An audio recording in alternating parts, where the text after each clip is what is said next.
Avant une partie, prenez votre temps en choisissant votre queue de billard. Il est essentiel d'en choisir une dont la touche vous convient si vous voulez jouer comme un as. Pour fabriquer le manche de la queue de billard, on commence par choisir un bloc d'érable piqué de qualité. Ce bloc de bois est monté sur un tour. Une lame en forme d'anneau glisse sur un rail en taillant tout autour, ce qui transforme le bloc en cylindre. Pendant l'opération, les copeaux de bois sont aspirés. Maintenant, une coupeuse à tête carrée taille une extrémité du cylindre. Elle façonne un tenon qui servira à relier deux parties du manche, le talon et la section des pointes décoratives. On enfile un anneau de plastique noir sur le tenon, puis on le colle.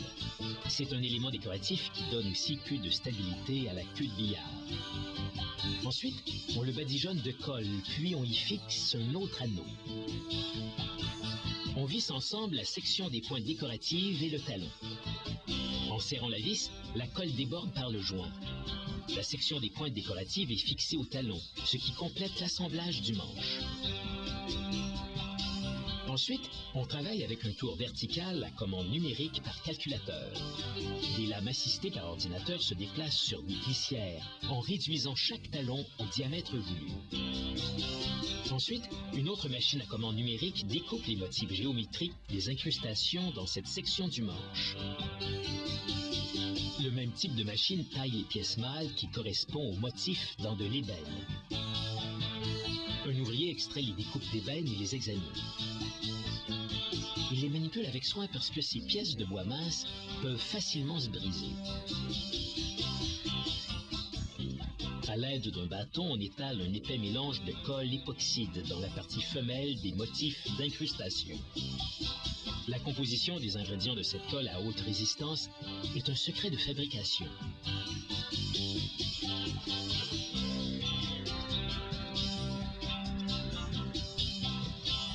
Ensuite, on insère une des incrustations d'ébène dans la partie femelle qui a été remplie de colle.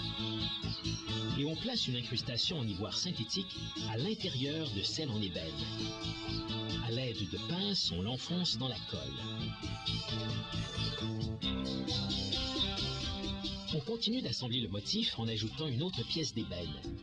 Ces incrustations élaborées donnent du style à la queue de billard.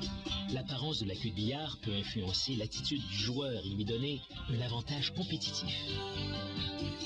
La colle semble avoir fait un dégât, mais une fois séchée, elle aura saturé la cavité. Cela fixera l'incrustation tout en empêchant l'air et l'humidité de s'infiltrer et de causer des dommages.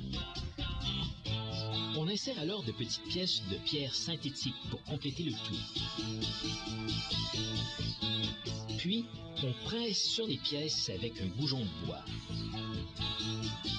Ensuite, une perceuse assistée par ordinateur allège un trou en plein centre de la section du joint. Une deuxième passe vient fileter un taraudage dans le trou. Après avoir enduit le tenon d'acier du joint avec de la colle, on le visse dans la mortaise pratiquée par la perceuse en le serrant parfaitement à l'aide d'un outil spécialement conçu. Quand le joint est bien enchâssé, on desserre l'outil. On pourra donc visser le manche et la flèche pour jouer, puis les dévisser afin de les transporter. Maintenant, un pistolet à peinture automatisé vaporise un vernis transparent. Une estampilleuse motorisée imprime le logo du fabricant sur le manche.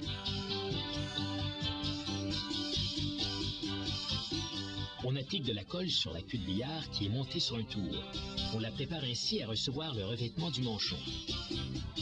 En tournant, la queue de billard entraîne du fil de lin. Ce dernier s'enroule sur le manchon qui est couvert de colle. Le revêtement de lin donnera une meilleure prise au manchon et absorbera l'humidité. On passe la queue de billard contre une meule à polir pour lui donner du lustre. Et voilà, ces queues de billard sont prêtes à passer à table pour une compétition féroce.